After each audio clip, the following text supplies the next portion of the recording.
ออเดอร์นี้ขายออเดอร์นี้ขายเด้อลองตามเน็ตวอลลุ่มไปเนาะเมื่อกี้นี้ก็ตามเน็ตวอลลุ่มไปนิ่งแดงไว้ก่อนลุกลงมายาวๆอย่าไร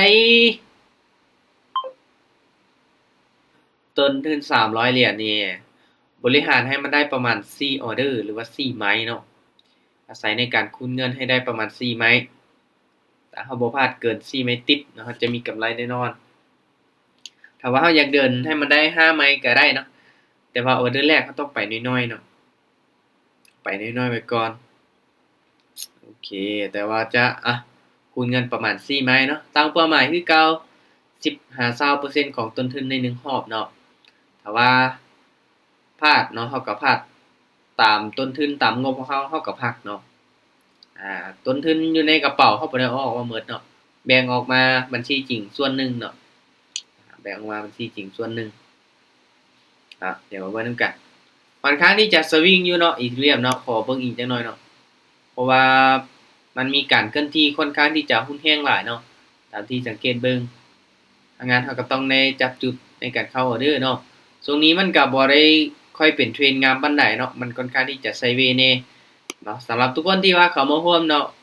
เข้ามาเบิ่งค่อยเทรดเป็นกรณีศึกษาก็ได้เนาะอ่าหรือว่าเอาเงินเดโมออกมาฝึกเทรดนำกันได้เนาะเงินเดโมกับ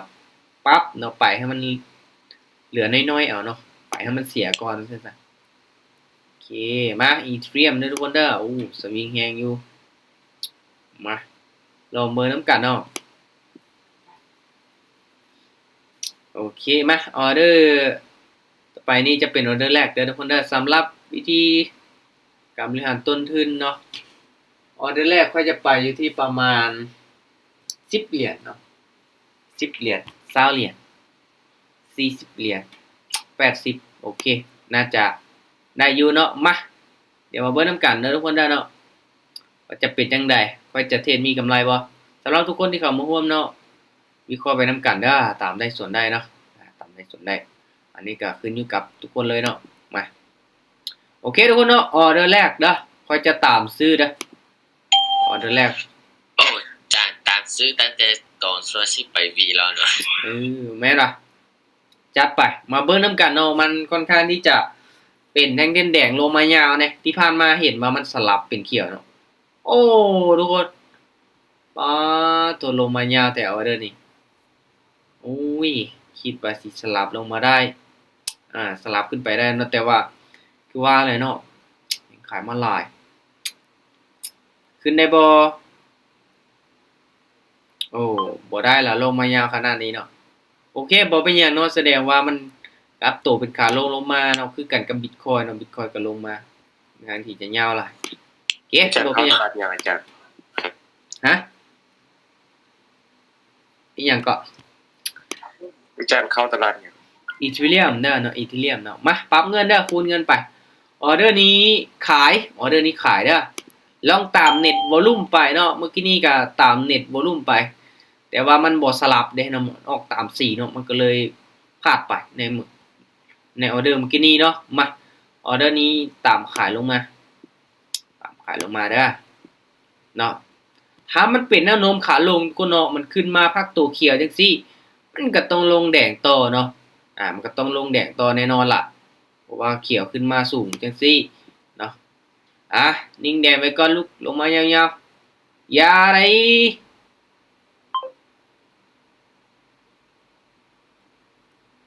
โอ้ทุกคนเอาขึ้นเขียวได้เสยเอาลงมาคนยาวเลยป้าตัวบ่ได้ติเนาะอีทุเรียมเฮ็ดเนาะคักแท้มาไปอีกไม้หนึงทุกคนเนาะถ้าว่าบ่เป็นไปตามแผนเราก็จะเปลี่ยนกราฟเนาะโอเคคูณเงินเป็น40เหรียญเบาๆมาออเดอร์นี้ทุกคนเนาะขึ้นมา3เพียงเนี่ยขายเลยขายอีกออเดอร์นี้มาเพราะว่ามันขึ้นมาในลักษณะแบบนี้นี่จังไดก็ต้องลงแดงได้นะออเดอร์นี้จังไดก็ต้องลงแดงได้เสื้อมันไว้ก่อนเนาะโอ้ป๊าทุกคนเนาะคือจวดขึ้นไปแฮงแท้ออเดอร์นี้เดี๋ยวเบิ่งบิตคอยน์ดิบิตคอยน์นี่คืออยู่โอเคบิตคอยน์นี่ชัดเจนกว่าเนาะ แล้วก็เบิ่งตามนี่พักตัวแล้วก็ลงมาเนาะคือเขียวโอเคทุกคนเนาะเฮาพลาดไป3ไม้เนาะในกราฟของ Ethereum เนาะเฮาพลาดไป3ไม้เนาะอืมโอเคมาคูณเงินไปไหมที่ เนาะ80เนาะออเดอร์นี้ขายได้ทุกคนเด้อเนาะมาที่จริงก็ว่าสิเปลี่ยนเนาะแต่ว่าเบิ่งทรงแล้วปะมันต้องลงมาพักตัวได้นะแท่งนี้เนาะ Ethereum คือเก่าเนาะมาเอาเบิ่งนำกันว่าสิลงมาได้บ่เชื่อมันเนาะขึ้นมาสูงจังซี่นี่จังได๋ก็ต้องลงมาต่อได้อีตัวนี้ Bitcoin นะทุกคนเนาะมันก็คล้ายๆกันอยู่แต่ว่าออเดอร์นี้มีโอกาสพักตัวให้เฮาได้เอาแดงน้อยก็แดงลูกขอละออเดอร์ที่4แดงไว้ก่อนนั่นโอ้โหทุกคนเนาะมันแบบโอ้กราฟตอนเช้านี่เว้ยค่อนข้างที่จะอันตรายได้เนาะเพราะว่าก็เองก็มักเทรดกราฟตอนดึกเนาะมักเทรดกราฟตอนดึกเป็นส่วนหลายเนาะมันคือนิ่งแต่ทุกคนเนาะอีเธเรียมบาทนี่โอ้นิ่งคักแต่ว่าอยากสวิงเองล่ะโอเคมาทุกคนเนาะออเดอร์นี้ตามซื้อเด้อตามซื้อเนาะลองตามเน็ตวอลลุ่มลองเบิ่งเนาะบ่ค่อยชัดเจนแต่ว่า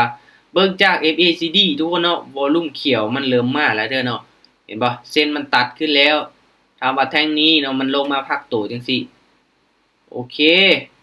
บ่ว่าขึ้นไปเขียวจวดๆเลยเมื่อกี้นี้วูบลงมาบาดเดียวเนาะทุกคนเนาะมาออเดอร์นี้ปิดเขียวงามให้ได้บ่ก็จังซั่นล่ะบ่อย่าเด้เขียวตีหวยทุกคนเนาะอันตรายแท้เนาะแบบเขียวน้อยๆแดงน้อยๆเนาะป้าตัวอีทีเรียมเบิ่งจากไส้เทียนก็ฮู้เนาะว่ามันสวิงส่ำใดเนาะโอเคมาก็ค่อยบริหารต้นทุนไปทุกคนเนาะไปออเดอร์ละ10เหรียญเนาะกำไรก็ได้15เหรียญเนาะมามันคือนิ่งแท้เอาออเดอร์นี้ผ่านก่อนเด้อทุกคนเด้อเนาะอีทีเรียมเฮาผ่านก่อนเทคกับ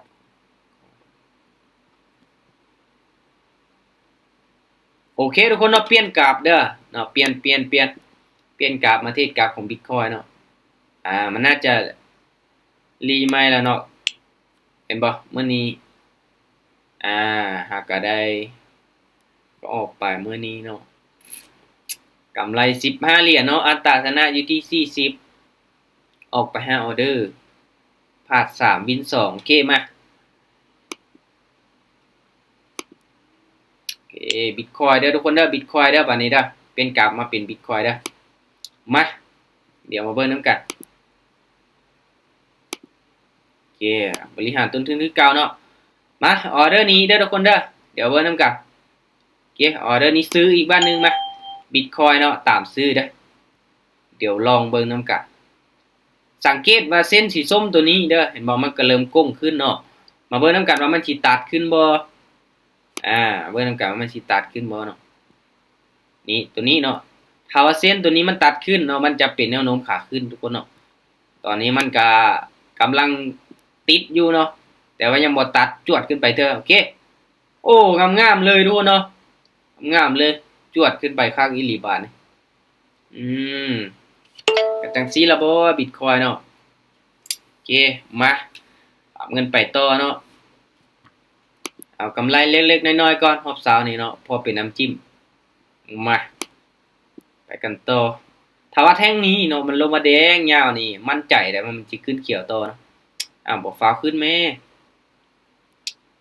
โอ้ขึ้นแฮงแท้ทุกคน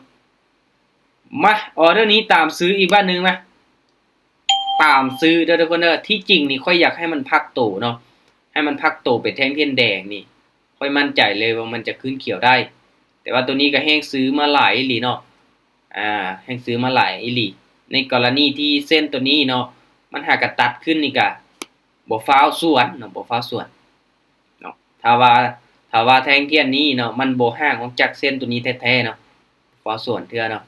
โอ้พักโตอีหลีโอ้เสียดายเด้อเนาะแท่งนี้โอ้ลงมาแท่งนี้สิ 1 2 3 4โอเคบ่เป็นหยังโอเคปรับเงินเนาะมาสำหรับออเดอร์นี้เนาะมาเดี๋ยวเรามาเบิ่งนํกันถ้าเป็นแนวโน้มขาขึ้นเนาะมันพักตัวแดงจังได๋มันก็ขึ้นต่อได้เนาะโอเคเอาตามซื้อเด้อทุกคนเด้อมาต้องตามซื้อไปก่อนตามซื้อไปก่อนถึงแม้นว่าจะสวนเน็ตวอลลุ่มเนาะถึงแม้นว่าจะสวนเน็ตวอลลุ่มแต่เบิ่งลักษณะแนวโน้มมันก็ยังเป็นขาขึ้นเนาะโอ้หรือว่าสิมาไซด์เวย์นี่บ่ได้เนาะมาเดี๋ยวเรามาเบิ่งนํกันแต่ว่าเส้นตัวนี้เนาะมันตัดบ่ค่อยงามปานใดเนาะถ้ามันตัดล่ะอยู่ใกล้ๆกันเนาะมันขนานขึ้นนี่งามเลยเนาะจังได๋ออเดอร์นี่โอ้ได้นะเขียวได้นะจวดขึ้นไปติโอ้บ่ได้ทุกคนเนาะสลับลงมาแดงเฉยสลับลงมาแดงเฉยเนาะมันผิดพลาดจากแท่งเขียวตัวนี้เนาะมันขึ้นไปก่อนเนาะมันขึ้นไปก่อนก็เลยเฮ็ดให้เส้นตัวนี้ตัดบ่งามปานใดโอเคมาคูณเงินเนาะแต่ว่ายังเชื่อมันอยู่ทุกคนเนาะยังเชื่อมันอยู่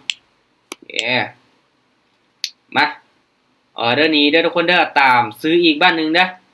ถ้ามันเป็นไซด์เวย์เนาะมันต้องสลับขึ้นไปเขียวได้เนาะเบิ่งจากเน็ตวอลลุ่มกับซีโร่เนาะออเดอร์นี้นะแต่ MACD นี่ค่อนข้างที่จะติดเป๊ะกันเนาะติดเป๊ะกันเบิ่งยากเนาะ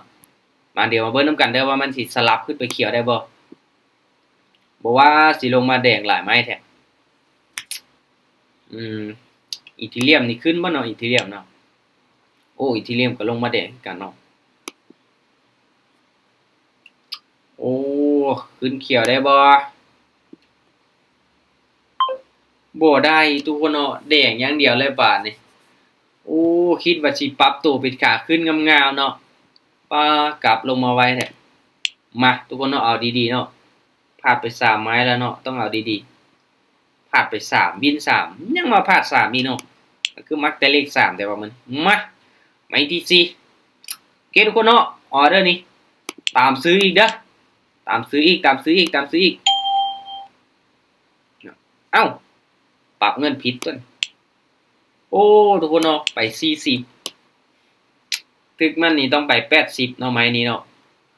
โอ้ยลืมทุกคนเนาะลืมเบิ่งโอ้เสียดายออเดอร์นี้ออเดอร์ทำมาหากินออเดอร์ที่4โอ้ไป40เหรียญแสดงว่ายังขาดทุนอยู่ในนี้เนาะโอ้ยลืมเบิ่งทุกคนเห็นบอลไล่มันในที่4ของเฮาเนาะป้าโถเฮ้ยป้าเขาลงมาได้เมื่อกี้นี่ก็บ่เทศแล้วเนาะทุกคนเนาะพักก่อนแล้วเนาะโอ้พักก่อนจากออเดอร์เมื่อกี้ก็ส่วนออเดอร์นี้ก็มีออเดอร์เมื่อกี้ก็มีกำไรล้วนๆสุดยอดโอเคตามในส่วนได้ทุกคนเนาะมาตอนนี้เฮาเดือนเงินโอ้เสียดายเนาะขาดไป40เดี๋ยวลองเบิ่งเนาะออเดอร์นี้ทุกคนเนาะมามั่นใจทุกคนเนาะออเดอร์นี้ขายเลยขายเด้อมั่นใจออเดอร์นี้40เด้อออเดอร์นี้เพราะว่าเมื่อกี้นี้บ่ได้ไป80เนาะมาลองเบิ่งเนาะ MACD เนาะมันตับลงมาแล้วเนาะวอลลุ่มมันเป็นแดงแล้วเนาะและแท่งนี้มันขึ้นไปพักตัวเขียวเนาะมาเส้นมันเริ่มก้งแล้วทุกคนเนาะมาเบิ่งนำกันว่ามันจะเป็นแนวโน้มขาลงแท้บ่ถ้าเป็นแนวโน้มขาลงนี่จังได๋มันก็ต้องลงมาแรงได้ออเดอร์นี้มาก็จักสันละบ่เนาะทุกคนเนาะนี่ต่ำค่ายจะแดงว่า80แต้บาดนี้เนาะแต่ว่าไป2ไม้เนาะ80ไป2ไม้กำไร31เหรียญแล้วเด้ทุกคนเนาะหากก็ได้ 10% เนาะเบิ่งเวลาก่อนโอ้หากก็ได้ครึ่งนึงเนาะมาทุกคนเนาะไปต่อให้มันได้จัก20%เด้อมาเบิ่งว่าค่อยจะเฮ็ดได้บ่ออเดอร์นี้ขายอีกบ้านนึงขาย3แท่งเทียนแดงอยู่ทุกคนเนาะแต่ว่ามันหักอะอุ้ยลืมเบิ่งเน็ตวอลลุ่มเนาะมันหากะตัดลงมาทุกคนเนาะมันมีโอกาสที่จะลงมาเป็นหลายแท่งเทียนแดงได้เนาะตามที่เบิ่งผ่านมาเนาะตามที่เบิ่งผ่านมาเพราะว่ามันเป็นแนวโน้มขาลงมาแล้วเนาะมันพักตัวเขียวแล้วก็ต้องลงมาแดงโตเมื่อกี้นี้คิดว่ามันสิเป็นขาขึ้นเนาะก็เลยตามซื้อโอ้โหจวดลงมาอุ้ยพักตัว โอ้พักตู่สื่อเนาะ3แท่งเทียนส่วนเทคนิคไปมาโอ้แสดงว่ามันอาจจะเป็นเทรนแบบสั้นๆทุกคนเทรนระยะสั้นๆเนาะโอเคเดี๋ยวมาเบิ่งนำกันออเดอร์นี้ทุกคนนำมาออเดอร์นี้ตามขายอีกเด้อตามขายอีกก่อนตามขายเส้นตัวนี้หากตัดลงมาเนาะเห็นบ่หากตัดลงมาเนาะถ้ามันเป็นแนวโน้มขาลงนี่จังได๋มันก็ต้องมีแดงแล้วนะเมื่อกี้นี้ก็ตัดขึ้นไปปึ๊บเนาะแต่ว่าหักลงมาปั๊บเลยเนาะโอเคออเดอร์นี้งามๆเนาะเพราะว่ามันเข้ากับABCD แน่ Net Volume ก็เข้าเนาะอินดิเคเตอร์ตัวนี้ก็สีขึ้นเนาะมาออเดอร์นี้จังได๋ลูกพ่อนิ่งแดงไว้ก่อนอย่าเฮ็ดจังซั่นปึ๊บบ่ทุกคนเนาะสิจวดขึ้นไปเขียวนี่ห้วยบ่ได้เด้เนาะมาเดี๋ยวเฮามาเบิ่งนำกันตัวนี้ก็ปรับตัวลงมาแต่ว่ามันบ่เป็นเทรนที่ว่ายาวหลายเนาะมันจะลิ้นอยู่กรอบไซด์เวย์หลายกว่าเนาะ 72,973 สำหรับ Bitcoin เนาะเก็บปรับเงินออเดอร์นี้ทุกคนเนาะมาตามซื้อเด้อออเดอร์นี้ลองเบิ่งนำกันเนาะลองตาม Net Volume ลองเบิ่งแม่นอยู่เนาะเป็นแนวโน้มขาลงแต่ว่ามันมีโอกาสสลับขึ้นไปได้เนาะเบิ่งจากจุดนี้ที่ว่ามันลงมาแล้วสลับขึ้นไปเนาะแต่มาลุ้นเบิ่งนำกันว่าสิลงมาแดงยาวๆบ่หรือว่าสิขึ้นไปพักตัวออเดอร์นี้ต้องเสี่ยงก้ำกึ่งอยู่ทุกคนเนาะอันตรายอยู่ได้เขาซื้อขึ้นไปนี่เอาเบิ่งนำกันจังได๋โอ้โหนิ่งเก็บเลยทุกคนเนาะแสดงว่ายังเป็นขาลงงามๆเลยเนาะคิดว่าสิพักตัวเขียวได้เนาะอีกอย่างทุกคนเนาะถ้าเราสังเกตเบิ่งอินดิเคเตอร์ตัวนี้เนาะมันแบบตัดลงมาแล้วมันขนานกันเนาะมันยังอยู่ใกล้ๆกันนี่แสดงว่ามันจะเป็นแนวโน้มขาลงงามเนาะเป็นแนวโน้มขาลงงามเกียร์ทุกคนเนาะออเดอร์นี้ผ่านก็เด้อเราทับแป๊บนึงเนาะเห็นบ่กำไรหาก็ได้ 10% ของต้นทุนเนาะกำไรหาก็ได้ 10% ของต้นทุนกำไร7มื้อนี่บ่หลายเนาะเห็นบ่กำไร7มื้อ 1,630 เหรียญโอเคมาเอามาเบิ่งนำกันเนาะค่อยๆเก็บเอาเนาะการลงทุนต้องเบิ่งเป็นระยะยาวคือที่เขาว่าเนาะโอ้มาพักตัวเขียวมาให้นี่ทุกคนเนาะบ้าแม่นตามซื้อเมื่อกี้นี่ก็ดีเนาะกินเขียวจวดเลยเนาะมาโอเคบริหารต้นทุนไปต่อเนาะ20เหรียญนะปรับเงินผิดนี่บ่ได้เนาะปรับเงินผิดชีวิตเปลี่ยนมาเดี๋ยวเรามาเบิ่งนำกันออเดอร์นี้ถ้ามันขึ้นมาเขียวสูงเนาะแต่ว่า MACD นี่มันกำลังสิตัดNet Volume สีขึ้นโอเคทุกคนเนาะออเดอร์นี้ขายเด้อขายมามันจวดขึ้นแห้งจังซี่นี่มีโอกาสพักตัวมีโอกาสพักตัวลงมาแห้งน่าว่าแล้วทุกคนเนาะมาเบิ่งนำกันเพราะว่าทรงนี้มันค่อนข้างที่จะไซด์เวย์หลายกว่าเนาะมาลุ้นเบิ่งนำกันทุกคนเนาะเพราะว่าอินดิเคเตอร์ตัวนี้มันก็ยังตัดกันลงมาเป็นแนวโน้มขาลงเนาะขนานกันจังซี่เฮ้ยบ่ว่าสิขึ้นไปได้เอานิ่งแดงไว้ก่อนลูกนิ่งแดงไว้ก่อนอย่าป้าทุกคนเอาไปขึ้นตอน1วิสุดท้ายป้าตุบ่ได้ติจังซี่เนาะขึ้นเขียวเสยเนาะป้ามาบ่เป็นหยังอาศัยในการคูณเงินอีกแล้วเนาะโอ้ยโอเค40เนาะต้องเบิ่งดีๆบาดมาทุกคนเนาะถ้างานออเดอร์นี้นี่เฮาตามซื้ออีกมาเอาว่าขายแล้วมันบ่ลงนี่แสดงว่ามันต้องมีแฮงซื้อเข้ามาหลายแล้วเนาะเบิ่งจากการเคลื่อนที่ของแท่งเทียนเนาะแฮงซื้อค่อนข้างที่จะเข้ามาหลายโอเคเพราะว่า MACD เห็นบ่เนาะวอลุ่มมันเริ่มเขียวแล้วเมื่อกี้นี้เนาะMACD วอลุ่มมันเริ่มเขียวเนาะจุดนี้เนาะเห็นบ่เส้นมันตัดขึ้นพอดีเลยเนาะมาออเดอร์นี้ก็ตาม Net Volume ไปเก่าก็จังซั่นล่ะบ่ปะงามๆลูกงามๆออเดอร์นี้โอเค วินแน่พลาดแน่ทุกคนเนาะปะปนกันไปคือที่ค่อยว่านะเห็นบ่อัตราชนะน้อยเนาะแสดงว่าไม้ที่เฮาออกไปเสียหลายกว่าวินเนาะแต่ว่าเฮาก็มีกำไรเนาะนี่แหละข้อดีของการบริหารต้นทุนเนาะการคูณเงินแต่ว่าเฮาก็ต้องคูณให้มันเป็นระเบียบไว้เนาะไป10ไป50บ่ได้เนาะโอเคมาออเดอร์นี้ซื้อเด้อทุกคนเด้อตามซื้อขึ้นไปเนาะลองตามเน็ตวอลุ่มไปเพราะว่าช่วงนี้มันก็เป็นทั้งแต่สลับแน่เนาะและเส้นตัวนี้กำลังสิตัดขึ้นเนาะเส้นตัวนี้แต่ว่านับเหมือนกันเขียว1 2 3โอเคมีโอกาสอยู่เนาะการคูณเงินทุกคนเนาะเฮาต้องเดินเงินให้เป็นระเบียบเนาะถึงแม้ว่าเฮามีต้นทุนน้อยก็ตามเนาะอาจจะไป1เหรียญเสียแล้วก็ไป2เสียแล้วก็ไป4เสีย4แล้วก็ไป8เนาะเห็นบ่เฮาก็ยังคูณได้แบบนั้นเนาะถ้าเฮาบ่พลาด4ไม่ติด5ไม่ติดเฮาก็มีกำไรเนาะเห็นบ่โอเค57เนาะยังเหลืออีก 2.5 เหรียญเนาะเฮาสิได้กำไร20%เนาะมาไปอีกเราต้องไปให้มันได้ตามแผนออเดอร์นี้โอเคทุกคนเนาะออเดอร์นี้มาวัดใจตามซื้อเด้อออเดอร์นี้ตามซื้อขึ้นไปเนาะออเดอร์นี้นี่ค่อนข้างที่จะอินดิเคเตอร์นี่เข้าคนละฝั่งเนาะตัวนึงเข้าตัวนึงเนาะเดี๋ยวเฮามาลุ้นกันกันเพราะว่าถ้าตามเน็ตวอลุ่มนี่เฮาจะขายแต่เฮาเบิ่งจากอินดิเคเตอร์ตัวนี้เนาะอินดิเคเตอร์ตัวนี้มันหากตัดขึ้นเนาะเฮาจะตามซื้อและ MACD เนาะมันก็เป็นแนวโน้มขาขึ้นเนาะวอลุ่มซื้อก็ยังมาหลายเนาะก็เลยตามซื้อขึ้นไปจังได๋ลูกเขียวงามได้บ่ออเดอร์นี้ตามเป้าได้บ่ตามเป้าได้บ่โอเคทุกคนเนาะอีหลาอีเรือเนาะบัดสุดท้ายเฮาก็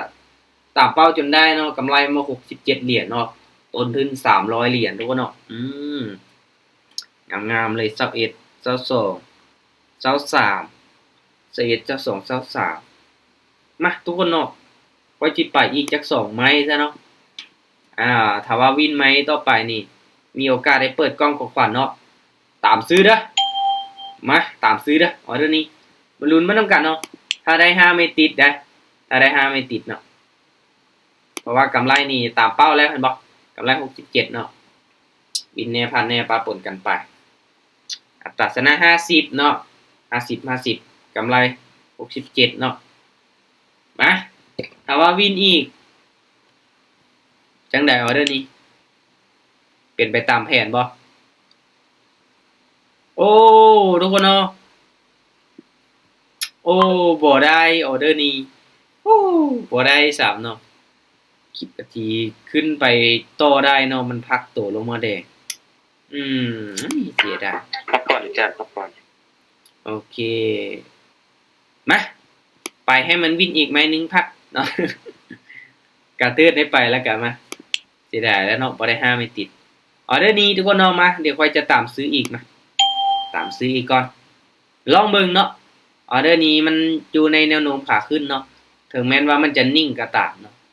มันจะเป็นแตงเทียนที่นิ่งก็ตามถ้าว่านิ่งแบบนี้เฮาบ่จำเป็นต้องออกออเดอร์ก็ได้เนาะเอาแล้วบ่ได้สิลงมาแดงสิมาเดี๋ยวมาเบิ่งนำกันเวลาก็ยังอยู่เนาะขึ้นได้ออเดอร์นี้ยังซื้อยังมาติเนาะมาลุ้นมานํกันจวดขึ้นให้ได้บ่จวดขึ้นไปติมันเก่งนะบ่จวดตัวน้องบ่จวดขึ้นไปเลยโอเคทุกคนเนาะมาคูณเงินอีกเนาะคูณเงินอีกเอาวินจักหน่อยนึงซะเนาะบ่ได้พักที่จริงก็ว่าสิพักแล้วเมื่อกี้นี้เนาะมาโอเค40เดี๋ยวมาเบิ่งนำกันเนาะ MACD นี่เริ่มแล้วเนาะเริ่มก้งแล้วเด็ดวอลุ่มเลยโอเคทุกคนเนาะออเดอร์ต่อไปเด้อออเดอร์นี้มันนิ่งโพดเนาะใจเย็นๆเนาะเฮารอจังหวะเบิ่งก่อนออเดอร์สุดท้ายนี่ต้องรอจังหวะเบิ่งดีๆเนาะมาเบิ่งอีเธเรียมก็มันเป็นแท่งเทียนที่ชัดเจนเนาะแต่ว่ามันค่อนข้างที่จะสวิงตอนท้ายเนาะสำหรับอีเธเรียมเนาะตามที่เฮาสังเกตเบิ่งเนาะเมื่อกี้นี้เนาะดอทคอยนี่ก็โอเคอยู่เนาะโอเคอยู่เฮาสังเกตเบิ่งหลายๆเหรียญเนาะเหรียญใดเป็นตะเทศเฮาก็จังเทศเนาะ โอเคมาออเดอร์นี้ลงมาแดงอีกเนาะแสดงว่าตามเน็ตวอลลุ่มเมื่อกี้นี้ได้ผลเนาะตามเน็ตวอลลุ่มเมื่อกี้นี้ได้ผลหลายเนาะจวดขึ้นไปอีกแล้วออเดอร์นี้แดงมา3โอเคทุกคนเนาะมาออเดอร์นี้เด้อเดี๋ยวค่อยจะตามซื้อเด้อออเดอร์ที่3เนาะตามซื้อขึ้นไปลองส่วนเน็ตวอลลุ่มคือเก่าเด้อออเดอร์นี้ส่วนเน็ตวอลลุ่มเนาะ MACD นี่เริ่มก้งแล้วเด้อทุกคนเด้อเนาะ MACD นี่เริ่มก้งแล้วเนาะแต่ออเดอร์นี้เนาะมันเป็นแท่งเทียนเขียวที่ติดกับเส้นสีเหลืองตัวนี้เนาะเป็นแนวโน้มขาขึ้นมันจงใส่ทั้งเทิงแบบนี้นี่มั่นใจได้เนาะว่ามันจะปิดเขียวให้เฮาตามประสบการณ์ที่ผ่านมาได้ถ้าว่ามันบ่ผิดพลาดเนาะทุกคนเนาะตามที่ได้ศึกษามานี่แท่งเทียนในไส้เนาะเพิ่นว่าเนาะนี่งามๆเนาะโอเคสำหรับป้อมนี้ทุกคนเนาะกำไร75เหรียญเนาะแสดงว่า20 บาทเนาะ20 บาทเปอร์เซ็นต์เนาะจังไหนทุกคนมีกำไรอยู่บ่เห็นว่าตามแน่ส่วนแน่มีกำไรอยู่บ่โอเค